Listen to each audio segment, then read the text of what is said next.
Carlos, bem-vindo! Que bom ter você por Patrícia, aqui!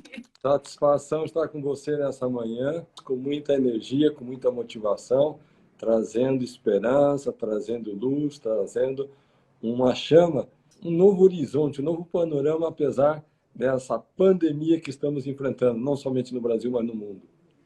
Carlos, primeiro eu quero te agradecer muito de estar aqui. Você é uma pessoa que eu admiro muito. É um dos maiores empresários e mais do que todos os negócios que você tem, você é um ser humano que inspira muita gente, que, assim, tem iniciativas tão maravilhosas. Então, você é um exemplo para a gente, da sua maneira de ser, dos valores que você tem. Eu me inspiro muito em você, né, essa base familiar, os valores que você passa para a gente, né? Então, quero te agradecer muito. Estou muito feliz que você está aqui. A gente vai aprender muito com você hoje. E, coincidentemente, fazia tempo que eu queria te entrevistar e nunca te entrevistei, né, Carlos? Lembra que Não. a gente ia marcar de fazer em chinês, que eu até falei para você que eu tenho uma avó chinesa. O Carlos fala chinês, gente. Então, não estou ainda com chinês falando fluente chinês, então a gente vai marcar uma próxima em chinês. Mas, Carlos, me conta uma coisa. Primeiro, eu queria que você falasse para o pessoal, se apresentasse aí, para quem não te conhece. Muita gente já te conhece, mas conta um pouquinho de você. Tá bem. Então, em primeiro lugar, a recíproca é verdadeira. Eu tenho também uma grande estima, carinho, admiração por você, todo o trabalho que você faz, essa doação que você faz para trazer conteúdo para as pessoas, para resgatar, muitas vezes, sonhos perdidos. E é tão bacana ver empreendedoras como você, com essa motivação, com essa direção, com esse compromisso. Falar um pouquinho sobre mim é difícil, porque a gente não gosta de falar da gente mesmo, parece que está se autopromovendo. O que eu posso dizer é que eu me considero que eu tive assim, uma trajetória de vida muito iluminada, muito abençoada. Algumas pessoas marcaram muito a minha trajetória, a começar pelos meus pais.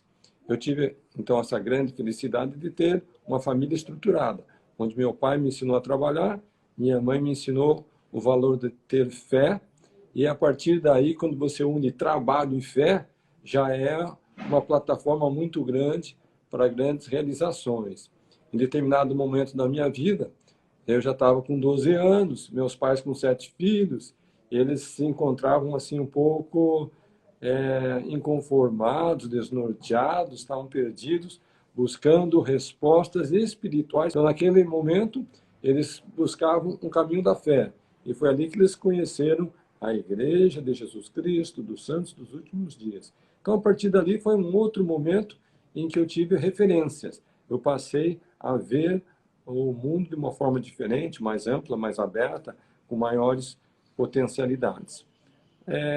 Através da ajuda daqueles garotos missionários norte-americanos, eles me colocaram alguns sonhos que eu jamais pensei ser possível. Carlos, um dia você vai poder crescer, estudar nos Estados Unidos, fazer uma universidade na América. Gente, um garoto que foi criado na periferia de Curitiba, no tempo em que você conseguia contar o número de casas que tinha no seu bairro, casas de madeira, e geralmente as casas eram feitas pelos próprios moradores. Eu me lembro de ver o meu avô construindo a casa que eu ia morar. Então, aquilo ali, para a gente, era tudo um desbravar de um campo, de um lugar totalmente assim, novo. Então, pensar que eu ia para os Estados Unidos, gente, aquilo era como se fosse pensar que ia para um outro planeta. Mas, graças ao apoio, o estímulo, o incentivo daqueles jovens, eu consegui no momento certo, ser admitido e me transferir, me transportar para aquele novo ambiente. Então, aqui eu tenho que fazer uma pausa logo no início, Patrícia, porque a vida de cada um, muitas vezes, ela é direcionada por aquilo que outras pessoas conseguem ver em nós, que nós mesmos não conseguimos ver na gente. Então, se eu fosse depender talvez somente de mim, talvez eu teria passado a minha vida toda lá naquele bairro do Boa Vista, que na época era periferia de Curitiba, e meu pai era motorista de caminhão. Eu pensava, bom, o meu sonho quando crescer é seguir os passos do meu pai, que era ser um motorista de caminhão também. Então, em determinados momentos da vida, retomando o discurso, nós precisamos do apoio de alguém que vai nos abrir um horizonte, vai nos dar uma perspectiva maior, ou seja, vai ver em você alguém maior do que você consegue ver a si mesmo quando você acorda pela manhã e se olha no espelho. Bom, a partir do momento que eu vou para os Estados Unidos, agora com 26 anos, já casado com a Vânia, pai de meninos gêmeos, Charles e Lincoln, daí sim, um mundo gigante se desponta na minha frente. Mas, novamente, eu tenho que lembrar e reconhecer a importância de pessoas que marcam a vida da gente. E nesse caso aconteceu com a minha esposa, Vânia. Eu, depois de completar o primeiro semestre da escola, lá nos Estados Unidos, o boletim das notas vieram, eram mais azuis, mais vermelhas do que azuis, notas péssimas. Eu cheguei em casa decidido a voltar para o Brasil. Então, naquele momento de vida, eu descobri com quem eu tinha me casado, Patrícia. Porque a minha mulher foi muito direta comigo. Disse, Carlos, você veio para os Estados Unidos para se formar. E enquanto você não se formar, nós não vamos voltar para o Brasil. Ou seja, se eu tivesse casado com outra, ela dizia, é mesmo, vou embora, esse negócio aqui está muito difícil. Você vê que como é importante, né, a pessoa que a gente escolhe, né, Carlos, para estar do nosso lado, né? Vai fazer toda a diferença no teu futuro. Eu vou fazer uma pausa aí e você faz suas perguntas, Patrícia.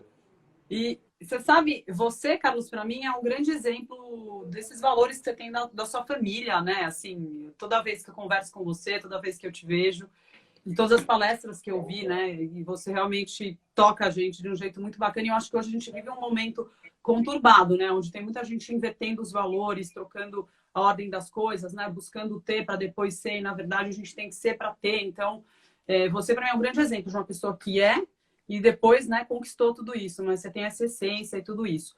E você estava me contando dos seus pais, que foram as pessoas que te apoiaram. Quais são hoje suas maiores fontes de inspiração? Onde você busca... Em determinado momento da vida, você tem pessoas que são mentores em diferentes circunstâncias que você está vivendo, atravessando, passando. E eu acredito que a nossa trajetória ela é muito semelhante ao quem tem a disposição de aprender a pilotar. Então, a pessoa, quando sai para um curso de aviação, ele vai pegar o aviãozinho mais básico que existe na face da Terra. Vai estar ali o professor e vai estar ali o aluno e eles começam a fazer aqueles sobrevoos que geralmente são baixos, são curtos e são muito elementares. À medida em que o aluno vai ganhando horas de voo e à medida que o aluno vai conquistando mais habilidade em pilotar, ele vai aumentando a sua capacidade de ter outras aeronaves mais sofisticadas, mais complexas, que vão exigir mais habilidade, mas para ele aquilo é tudo muito natural. Ele nem consegue sentir de uma aeronave para outra tanta diferença. Ele só vai sentir depois de 10, 20, 30 anos, quando ele compara aquela aeronave básica que ele começou a pilotar e, de repente, ele está pilotando um Boeing, que atravessa oceanos. Então, acho que a vida do empreendedor passa por isso, Patrícia. A gente, em determinado momento, tem um mentor que talvez era um mentor muito básico, muito simples. E, naquela simplicidade dele, teve um grande impacto. Então, vou citar pelo menos 3 para você, respondendo a sua pergunta. Depois de eu ter me formado nos Estados Unidos, e depois de eu voltar para o Brasil empregado, e depois que eu senti que o meu chamado de vida não era trabalhar para uma grande empresa, não era ser funcionário público, não era trabalhar para o governo, não era manter um vínculo com qualquer instituição, que o meu chamado era ser empreendedor. Eu nunca tinha sido empreendedor na vida. Então, eu não nasci com um manual como ser um empreendedor. Inclusive, essa é uma pergunta recorrente. A pessoa nasce empreendedor ou ele se torna empreendedor? Estou abrindo um parênteses aqui para toda a galera que está sintonizada conosco. Eu acho que a pessoa nasce com o potencial de se tornar um empreendedor. Algumas pessoas desenvolvem esse potencial e tem outras que passam a vida inteira, mesmo tendo potencial, e nunca desenvolvem. Bom, naquele momento em que eu tomei a decisão que eu ia empreender, embora eu não entendesse, não soubesse, nunca tivesse empreendido nada na minha vida, eu comecei a pensar como que eu ia expandir o meu negócio. E meu pai, naquela época, já aposentado, saiu de Curitiba e veio até Mogi Guaçu, onde eu morava naquela ocasião. E ele disse o seguinte: filho, eu estou aposentado, meus filhos já não moram em casa e eu estou me predispondo a lhe auxiliar no seu projeto comercial. E eu vim passar uma temporada aqui com você. Vou ficar um mês, 2 ou 3. O que eu puder fazer, eu vou ajudar. Gente, meu pai, na sua circunstância, ele teve poucos anos de estudo, poucos anos de escola.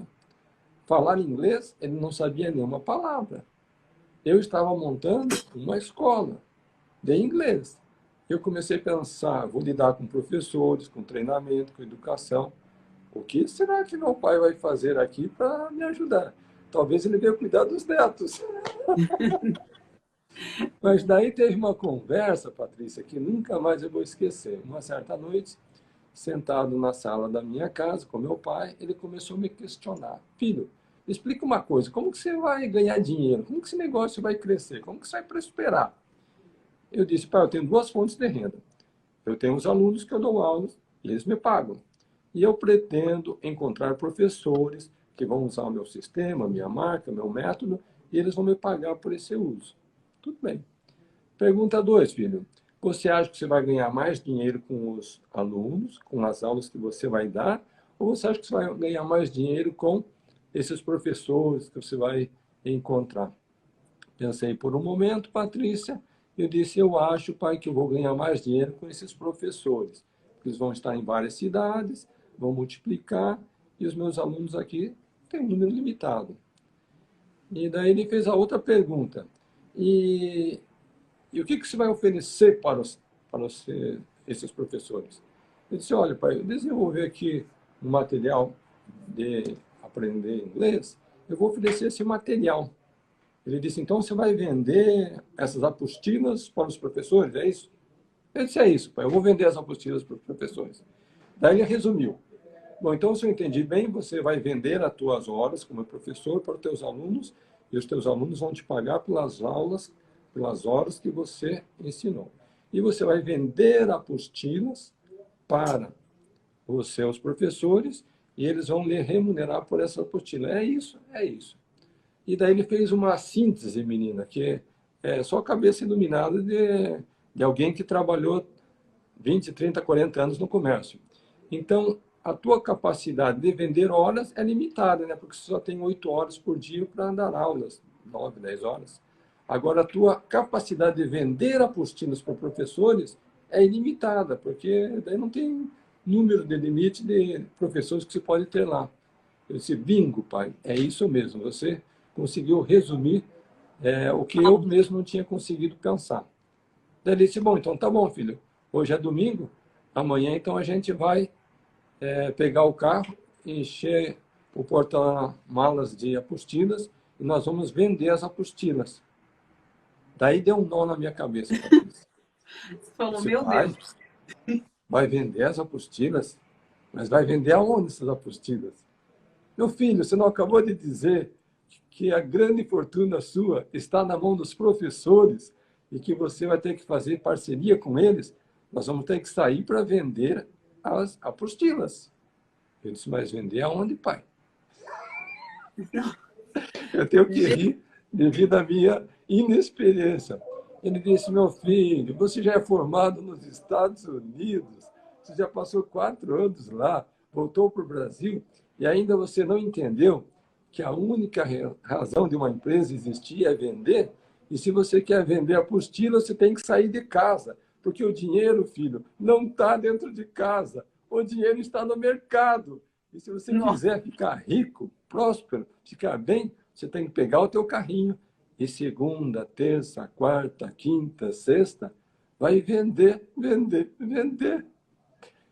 E menina do céu, eu querendo acreditar e ao mesmo tempo duvidando, eu armei aquelas caixas com apostilas e assim nós fizemos. Saímos de Mogi Guaçu e daí nós fomos para todo o interior.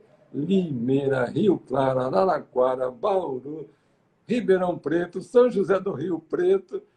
Araçatuba e fomos percorrendo cada uma dessas cidadezinhas. E é claro, Patrícia, naquele tempo não tinha Google, não tinha internet, nem computador pessoal tinha. E daí a pergunta que você faz é, como que você fazia, Carlos, para encontrar esse tal do professor? E meu pai, muito inspirado, iluminado, uma cabeça brilhante, dizia, fácil, filho, você faz o seguinte, a gente vai chegar numa cidade, vamos por Bauru, a gente vai comprar um jornal, a banquinha de jornal.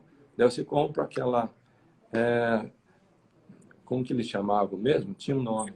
Aquelas fichas telefônicas, eles vinham assim, um grupo de 5. Já me esqueci o nome que eles chamavam. Você compra aquela tirinha com 5 fichas telefônicas, você encontra na seção de classificados quem são os professores que dão aulas de inglês, você encontra o orelhão, coloca a ficha e liga. Olá, meu nome é Carlos Martins, estou aqui, cheguei dos Estados Unidos, tenho um método novo, revolucionário, prático, gostaria de falar com você, você vai, apresenta e pronto. Simples. Vai fazer, né, Carlos? É a atitude da gente começar. Ó, para quem não sabe, o Carlos hoje é dono de...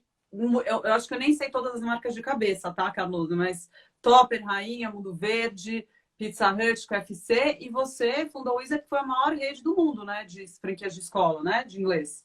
Exatamente. Hoje são mais de Então, 20 empresas, 10 dessas empresas todo mundo conhece, como você já citou, tem mais Pizza Hut, KFC, Taco Bell, Aloha, WhatsApp, como Flávio Augusto, Number One e outras, e tem outras que não são tão conhecidas pelo público em geral. Mas o importante citar é que através daquelas aulinhas de inglês e através daquele modelo simples que meu pai me ensinou de sair de segunda a sexta para vender na estrada, a Wizard nasceu assim, cresceu, se desenvolveu e se tornou a maior rede de ensino de idiomas do planeta. Ao todo, 3.000 escolas, gerando 50.000 empregos, atendendo 1 milhão de alunos a cada ano, presente em vários países do mundo. uau! E você falou uma coisa tão legal, né, Carlos, que as pessoas acham que empreender é começar assim, com uma ideia muito, né, genial ou se preparar muito e esquece que o mais importante é essa atitude, esse trabalho duro, né? Como você falou, sair o trabalho que você teve junto com o teu pai de sair rodando aí não sei quantas cidades e vender, né? Pegar a ficha do orelhão. E quantos nãos você ouviu, Carlos, também? Que é importante, porque as pessoas acham que a gente só ouve sim também, né? Tem muita gente que acha Então, que vender... tem uma historinha muito bacana que eu gosto de compartilhar quando estou falando com a equipe comercial e você levantou essa bola, eu vou cortar essa bola, tá bom, Patrícia? Boa. Conta-se a história de um rapaz que não tinha profissão definida. Ele não tinha nenhum tipo de formação, educação, ele não tinha preparo tanto acadêmico como profissional. E, é claro, estava desempregado, né, nessa situação. Até que um dia um colega chegou até ele e disse, olha, lá na empresa onde eu trabalho estão abrindo vagas para vendedores. E eu pensei em você, está tanto tempo desempregado, você podia tentar uma vaga de vendedor.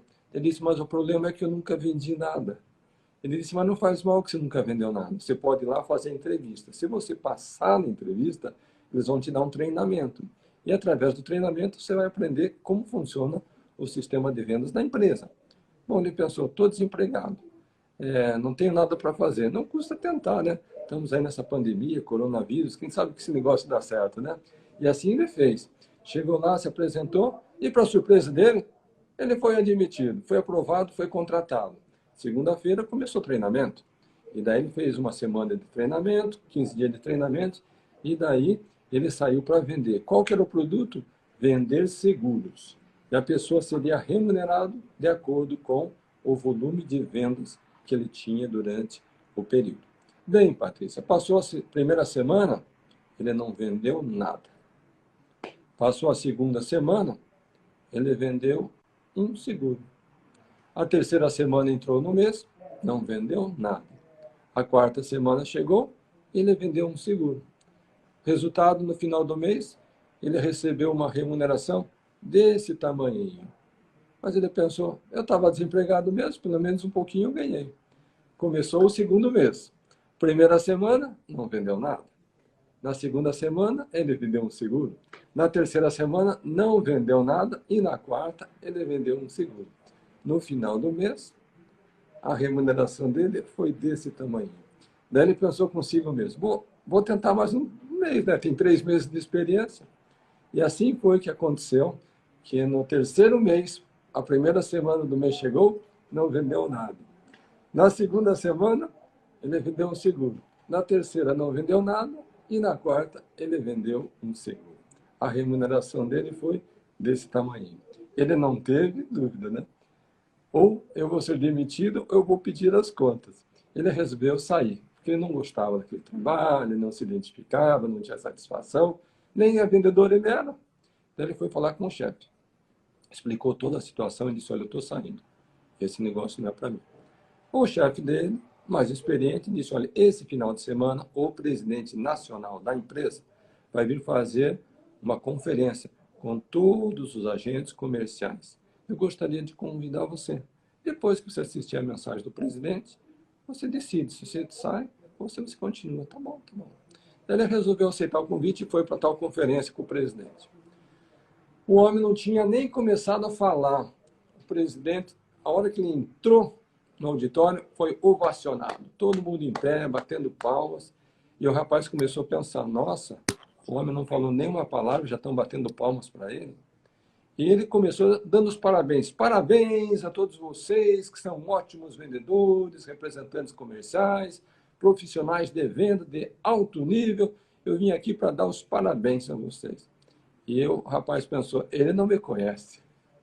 E daí o presidente disse, agora eu vou provar para vocês, estamos aqui no auditório com mais de 1000 pessoas, como vocês são bons mesmos. Tem alguém aqui que nunca vendeu nada, que nunca fez nenhuma venda?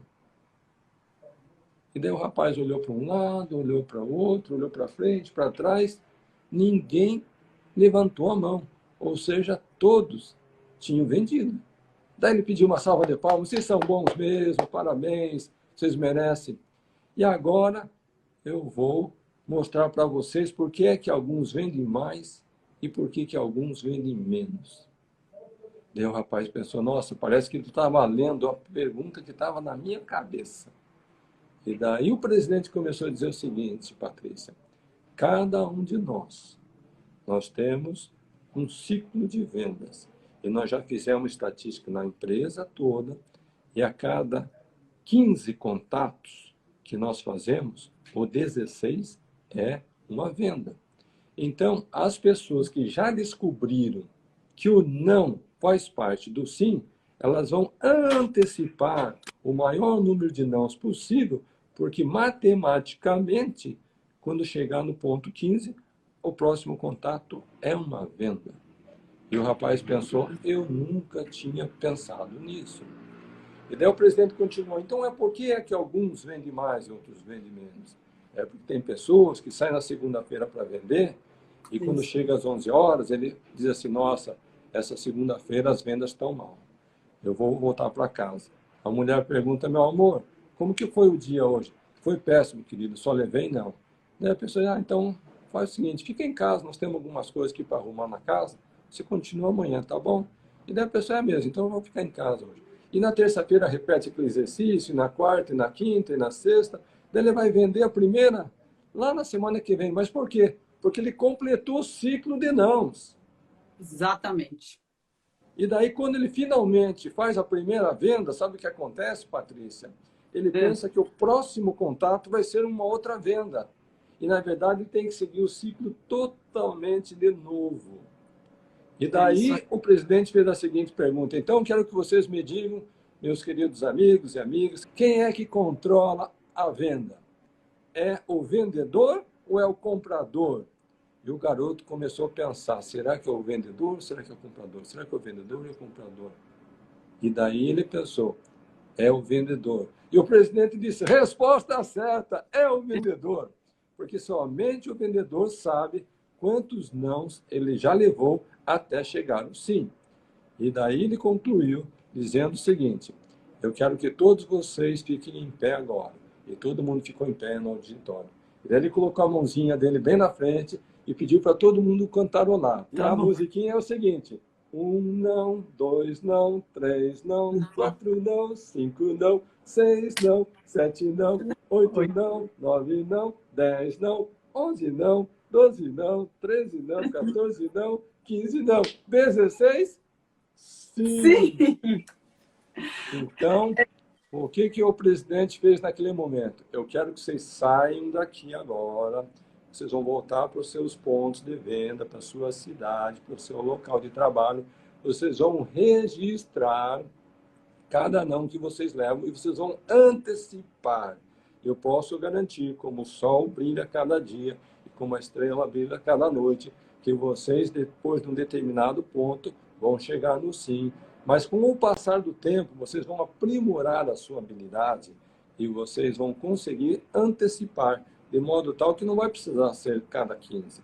Vai ser talvez a cada 12, a cada 10, a cada 8.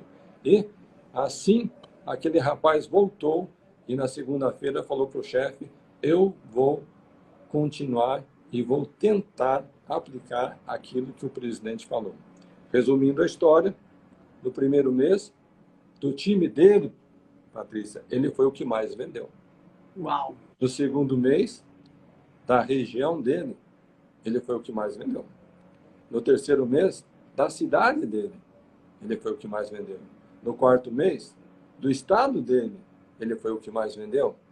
E no final daquele ano, ele voltou na Conferência Nacional e foi homenageado no palco como o maior vendedor do país, por ter seguido tão somente essa estratégia de o não faz parte do sim. Perfeito. História sensacional, Carlos. História sensacional. E por isso que eu gosto tanto de trazer pessoas como você aqui e compartilhar, seja entrevistando o conteúdo, que às vezes é uma palavra que alguém ouve, né? E que dá um start para a pessoa, Carlos, como essa história que você acabou de compartilhar, e muda o rumo de tudo. Como você falou, né? São os mentores que aparecem na nossa vida e ajudam a gente a dar uma guinada ou ter um insight, alguma coisa tão importante.